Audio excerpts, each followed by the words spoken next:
Puji Tuhan, Bapak Ibu Saudara sekalian yang diberkati. Kembali kita berjumpa dalam renungan yang dahsyat ini karena kehadiran Tuhan. Saya percaya kita semua merindukan firman Allah.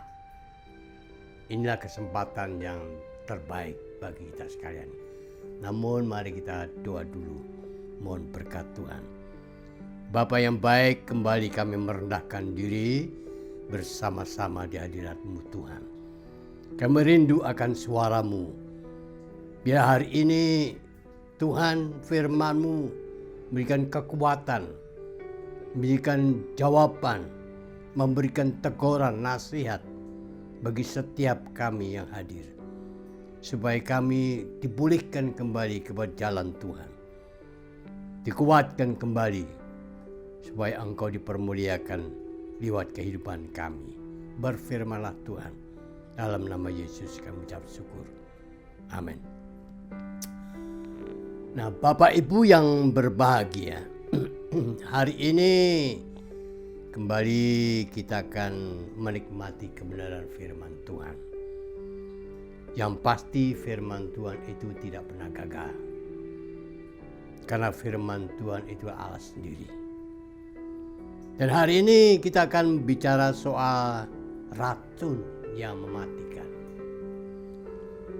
Dalam Matius pasal 15 ayat 18 mengatakan demikian. Tetapi apa yang keluar dari mulut berasal dari hati. Dan itulah yang menajiskan orang. Sekali lagi saya bacakan, saya tekankan. Tetapi apa yang keluar dari mulut berasal dari hati dan itulah yang menajiskan orang. Jadi kita melihat dan mendengar tentang Matius ini bicara soal hati. Hati itu bentuknya kecil tapi punya wibawa ke seluruh tubuh. Dahsyat tugasnya. Tetapi pula kita harus ingat, kita tidak sembarangan untuk memelihara hati ini. Kita saat ini sedang dihadapi dengan satu masalah yang besar. Boleh katakan seluruh bangsa di dunia ini termasuk Indonesia tidak menduga kalau COVID-19 sudah menguasai sejak setahun yang lalu dan sangat mematikan. Tetapi Bapak Ibu Saudara, ada virus yang lebih berbahaya dan boleh katakan sangat mematikan dunia dan akhirat, yaitu virus yang ada di dalam hati kita manusia.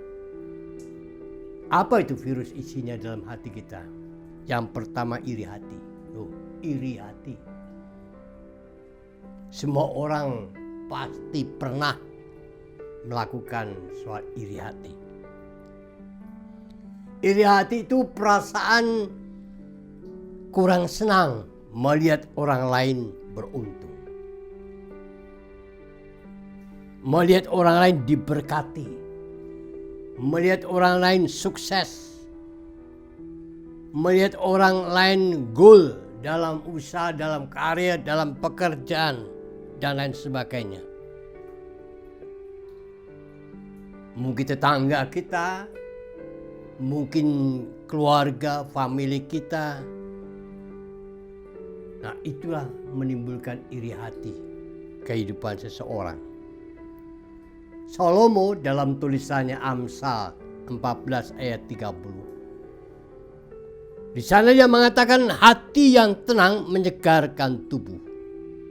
Tetapi iri hati membusukkan tulang. Menajiskan artinya terpisah dari hidup, keselamatan, dan intim dengan Yesus karena dosa yang timbul dari hati. Nah, ini yang perlu kita perhatikan, camkan betul-betul tentang kata iri hati dalam kehidupan kita sehari-hari.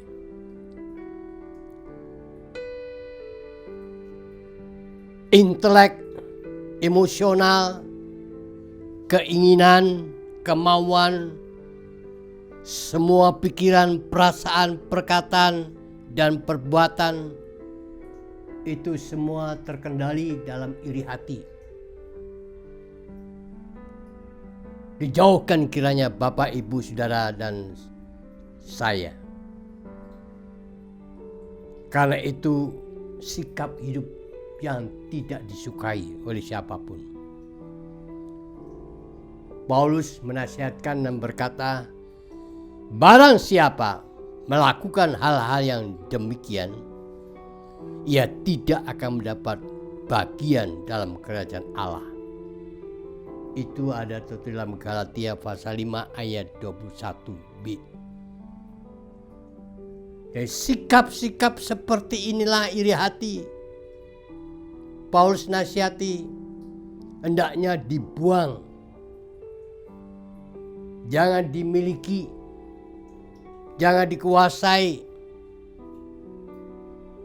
Pun juga jangan diumbar untuk orang lain. Karena kalau iri hati ini tertanam dalam setiap pribadi, itu bisa menjadi racun. Mungkin dalam pergaulan, mungkin dalam bisnis bersama, mungkin dalam pekerjaan dan lain sebagainya, pasti akan timbul seperti itu. Karena melihat kecenderungan iri hati terhadap orang lain. Jadi hari ini itu racun yang paling berbahaya. Gampang menular kalau kita tidak pegang teguh keimanan kita dalam Yesus. Yang kedua, akar kepahitan. Alkitab itu komplit segi-segi kehidupan manusia dalam hati mereka. Tindak tanduk, perbuatan, pikiran, termasuk akar kepahitan. Karena itu Paulus mengatakan dalam Ibrani 12 ayat 15, jagalah supaya jangan ada seorang pun menjauhkan diri dari kasih karunia Allah, agar jangan tumbuh akar yang pahit yang menimbulkan kerusuhan dan mencemarkan banyak orang. Ini Paulus jauh-jauh waktu sudah mengerti. Karena itu nasihatkan lewat Ibrani 12 ayat 15. Akar yang pahit itu artinya jiwa dan sikap yang ditandai oleh kebencian, kemarahan yang mendalam. Contoh saja antara Saul dengan Daud. Saul sangat benci dan menyimpan akar pahit terhadap Daud karena Daud diberkati. Daud dipuja-puja masyarakat Israel. Daud disanjung-sanjung oleh masyarakat Israel.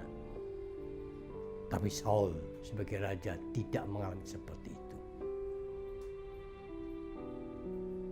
Saul hanya beribu-ribu saja menangkan peperangan, tapi Daud berlaksa-laksa. Dan sikap seperti itulah yang disimpan dalam hati Saul, sehingga sewaktu-waktu dia cari cara, sewaktu-waktu cari waktu yang tepat, dan sepertinya digenapi mana Daud hampir saja kena tombak yang dilemparkan oleh Saul. Tapi Tuhan melindungi Daud. Akar yang baik itu artinya jiwa dan sikap yang ditandai kebencian, kemarahan yang mendalam. Itulah Saul dan Daud. Kepahitan di kalangan orang percaya itu dapat menyebar dan meracuni banyak orang. Karena itu hati-hati agar sikap yang seperti ini jangan sampai menguasai kehidupan saudara dan saya. Jangan sampai menghantui, jangan sampai mengikat dalam sikap, pikiran, dan tindakan. Karena ini sangat berbahaya. Yang rugi bukan orang lain saja, tapi yang paling rugi adalah Anda sendiri yang melakukannya. Karena akar kepahitan itu sangat dibenci oleh Tuhan. Karena akar pahit itu melanggar moral daripada Tuhan sendiri. Paulus dalam tulisannya Efesus pasal 4 ayat 31 mengatakan segala kepahitan, kegeraman, kemarahan, pertikaian, dan fitnah hendaklah dibuang dari antara kamu. Demikian pula segala kejahatan.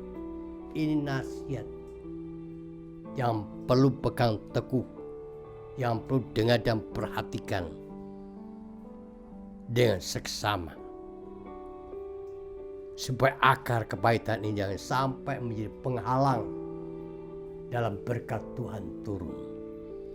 Supaya jangan sampai akar kepahitan menjadi penghalang dalam kesuksesan usaha bisnis.